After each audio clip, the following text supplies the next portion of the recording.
ବ୍ରହ୍ମପୁର ମାନେ ତ ବନ୍ଧୁକ ଥିବ କଣ କହୁଛନ୍ତି ଭାଇ କେତେ ଟଙ୍କା ନେଇଛନ୍ତି ଭାଇ? ତ ଗାଡି ଫାଡି ଚେକ୍ କଣ କହିକି କରି ଗାଡି ଚେକ୍ କାହାରେ ଅଛି ଟିକେ ରୁହ ନା। ଭାଇ କଣ କହିକି ନେଇଥିଲେ? କାଜୁ ବେପାର କରିବା ବୋଲି କହି ନେଇଥିଲେ। କାଟି ବେପାର ଆମର ଅଛି ବ୍ରହ୍ମପୁର ନେମଖଣ୍ଡ ଥାନା ଗୋପାଳପୁର ଥାନା କେସ୍ ଦିଆଯାଇଛି। ଏବେ ଗଲା ମାସ ଆପଣ ଜାଣିଲେ କୋଉଟା ସେଇଠି ଅଛନ୍ତି ବୋଲି ଜାଣିଲେ କୋଉଟା? ସାର୍ ଆଙ୍କୁ ଫୋନ କଲେ ଆମକୁ କହୁଛନ୍ତି ମୁଁ କଟକରେ ଅଛି, ଆଙ୍କେ ଅଛନ୍ତି ଭଦ୍ରକରେ, କେବେ ଆମକୁ ଠିକ ଲୋକେସନ ଦଉନାହାନ୍ତି। ପଇସା କେବେ ଦବ ଭାଇ? ରିକ୍ୱେଷ୍ଟ ଆମ ଲୋକ କଳନ୍ତର ମାଗିଲେଣି, ଆମ ପଇସା ଲୋକ ମାଗିବା ବାଡେଇଲେଣି। ଆମେ କଣ କରୁ? ଜାଣିଲେ କେମିତି ଭଦ୍ରକରେ ଅଛନ୍ତି? ଆମେ ଏଟିଏମ ଟ୍ରାକ୍ କଲୁ। ତେବେ ଆଇନର ସହାୟତା ନ ନେଇକି ଏପରିକା କିଡନାପ କରିବାର ମାନେ କଣ? ଆମେ ଆସି ଆଙ୍କୁ ଡାକିଲୁ ଫାଷ୍ଟ କଥା ହବା କଥା ହବା ପାଇଁ ନୁହେଁ ସାର୍, 3 ମାସ ମୁଁ ଟାଇମ ନେଇଛି।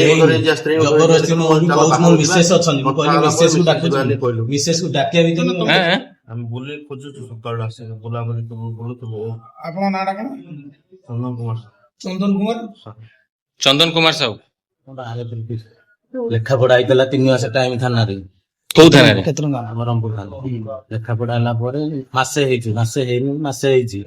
ତାପରେ ଇଏ ଆସିକି ମତେ ହଠାତ୍ ଉଠେଇକି ନେଲେ। ମୁଁ ସେଠା ଥାନା ସାଙ୍ଗରେ ବି କଥାବାର୍ତ୍ତା ହଉଛି, ସେ ବି ଡେଲି କଥା ହଉଛନ୍ତି। କେତେ ଟଙ୍କା? କିନ୍ତୁ ମତେ ଡେଲି କେତେ ଟଙ୍କା? 30 ଲକ୍ଷ। 30 ଲକ୍ଷ ଲେଖାପଢା ହେଇଛି। 30 ଲକ୍ଷ ଲେଖାପଢା ହେଇଛି। ସାର୍ ଙ୍କୁ ବି ପଚାରି ଦିଅ, ମୁଁ କହିଲି ଏଠି ଚାଲନ୍ତୁ ନହେଲେ ଥାନା ପାଖକୁ, ତଥାପି ଶୁଣିଲେନି। ବାଡାବାଡି କେତେ ଜଣ ଥିଲେ? ଆଉ ଦି ଜଣ କାନ୍ତି ଆଉ 2 ଜଣ ପଳେଇଛନ୍ତି ବାଇକ ରେ ବସିକି। ବାଇକ୍ ବି ଥିଲା ଆପଣଙ୍କ ସହିତ?